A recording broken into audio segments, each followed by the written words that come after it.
ভাই মোবাইলটা হাতের থেকে পড়লো না, কিছু হইলো না, হঠাৎ দেখলাম মোবাইলটা বন্ধ হয়ে গেল। মোবাইলটার ভিতরে আমার কিছু জরুরি নাম্বার আছে, একটু ঠিক করে দেওয়া যায়নি? দেখেন তো। আচ্ছা, চেক করে দেখি কি অবস্থা।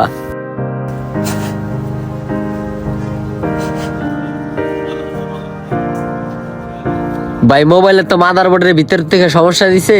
আপনি কোথাও থেকে যাই একটু ঘুরে আসেন, আমি ঠিক করে রাখতাছি। আচ্ছা, একটু চালু করেন, নাম্বারটা আমার ইমার্জেন্সি লাগবো।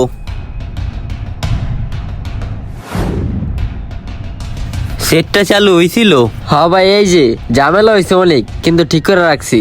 আবার 2 দিন পরে নষ্ট হয়ে যাবো গানি? না ভাই, কিচ্ছু হইব না। 2 দিন পরে নষ্ট হয়ে যেত যদি আমি কাজটা ঠিক মতো না করে দিতাম। কয় টাকা দিমু? 500 টাকা দেন। আরে কামড়ে 2 মিনিট কাম করলো, 500 টাকা দেন।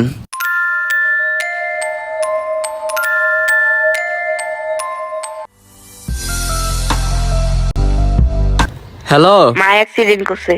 হ্যাঁ, মারে নিয়ে ডাক্তারখানাতে আমি আমার গাড়ি তুলে একটা গাড়ি তুলে আছি।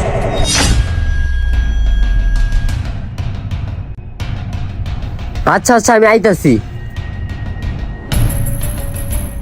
তেমন কিছু না, শুধু মানুষকে ঠকাইতে চাইছে।